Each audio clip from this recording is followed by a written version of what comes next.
জমকালো পারফরমেন্সে শেষ হলো ফিস রানারদের পিএসএল এর প্রথম পর্ব। লাহোর কালান্দার্সের প্রত্যাশা মিটিয়েছেন মুস্তাফিজ। নাহিদ রানার পারফরমেন্সও মুগ্ধ করেছে পেশোয়ার জালমিকে।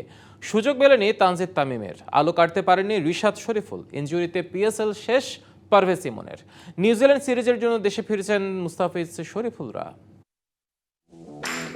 মুস্তাফিজ, নাহিদ রানা ও শরীফুলের গতি ঝড়েই শেষ হলো টাইগারদের এবারের পিএসএল এর প্রথম পর্ব। লাহোর কালান্দার্স ও পেশোয়ার জালমির মধ্যকার ম্যাচে খেলেছেন এই তিন পেসার। দল না জিতলেও ঝুলিতে 2 উইকেট পড়েছেন ফিস। অন্যদিকে পেশোয়ারের হয়ে মাত্র 15 রানে 2 উইকেট তুলে দলকে বিশাল জয়ের দিকে এগিয়ে দিয়েছেন নাহিদ রানা। 1 উইকেট পেয়েছেন শরীফুলও।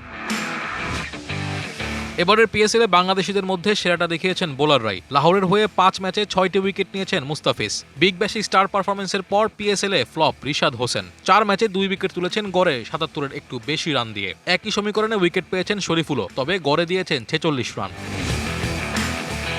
তবে এবারের পিএসএলে এখন পর্যন্ত বাংলাদেশের পোস্টার বয় নাহিদ রানা। পেশোয়ারের হয়ে খেলেছেন মাত্র 3 ম্যাচ, 5-এর একটু বেশি ইকোনমিতে উইকেট তুলেছেন 5টি। স্ট্রাইক রেট 12 ও বেস্ট ফিগার 7 রান দিয়ে 3 উইকেট, যার প্রতিফলন দেখা গেছে শেষ ম্যাচেও।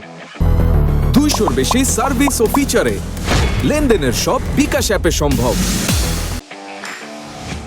বোলাররা জ্বলে উঠলেও জ্বলেনি পারভেজ ইমনের ব্যাট। 3 ম্যাচে করেছেন 71 রান, যার 1 ম্যাচে ছিল 45। তবে স্ট্রাইক রেট ছিল আকর্ষণীয় 160-এর একটু বেশি। আরেক টাইগার ব্যাটার তানজিদ তামিমকে শেষ মুহূর্তে দলে ভিড়িয়েছিল পেশোয়ার জালমি, তবে তাকে কোনো ম্যাচেই নামায়নি দলটি।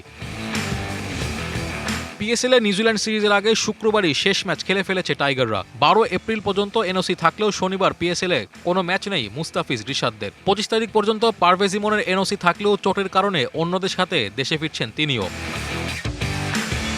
Naim Hamid, DBC news.